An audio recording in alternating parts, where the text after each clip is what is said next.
Sve se to desilo 85. i 86. godine, ali to je nešto što moj prijatelj i ja nikada nećemo zaboraviti.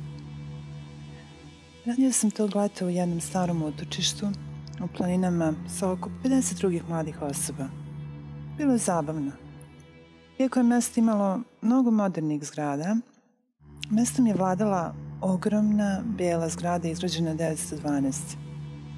Mislim da je za ovu priču važno napomenuti da je većina zgrada samo produžetak same planine. Zgrada je izgrađena uz korišćenje drveća sa desne strane, kao i stene i kamenih gromada koje su korišćene za temelj. Imala je 3 sprata, ali u suštini 5 spratova, računajući podrum i tavan pun slepih miševa. Njih sam volila da gledam kako izlaze noć. Prednji deo zgrade je ogroman trem sa belim stubovima koji se protežu na sva 3 sprata. Taj trem je pun stolica za ljuljanje sa kojih se pruža fantastičan pogled na planine.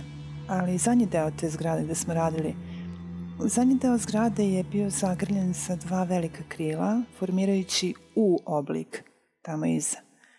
U naše prostorije za održavanje domaćinstva ušli smo preko požarnih stepenica koje su se protezale pravo do zadnjeg ulaza na drugi sprat. Tu su bila jedna zelena metalna vrata.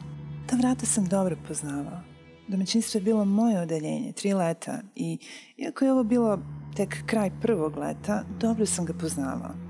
Bila su velika, zelena, metalna i užasno teška, sa bravom s polja i šipkom iznutra koja se gurala iznutra da bi se zatvorila.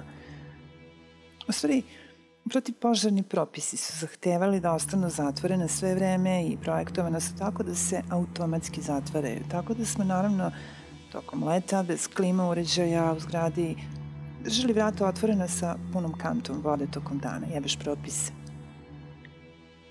Žao mi je što je ovo dug opis, ali osjećam da su sve ove informacije važne.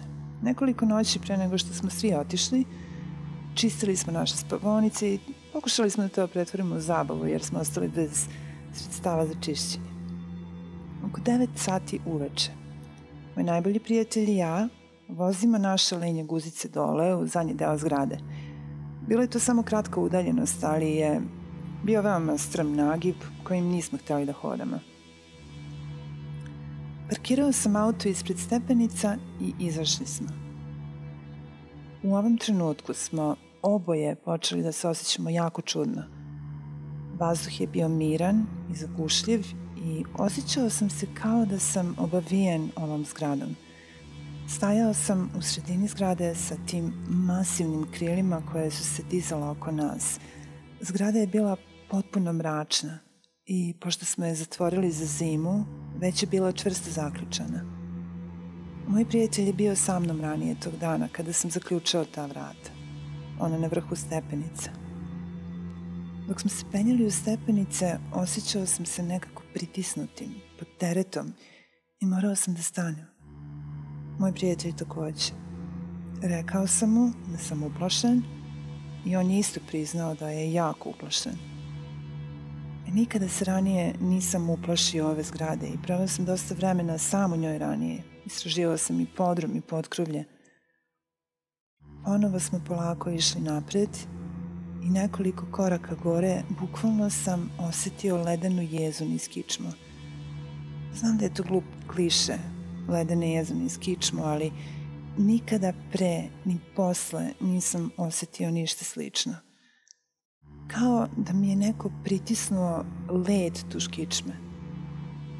Konačno smo stigli do vrha stepenica i u trenutku kada sam stavio nogu na gornju platformu, ta jebena vrata su se širom otvorila i stajala su tako otvorena za nas. Na taj način otkrivala su kratki ulaz koji je bio okupan crvenim svetlom znaka za izlaz. Nešto je želelo da uđemo i da budemo unutra i oboje smo to osetili. Nije bilo ni malo prijatno.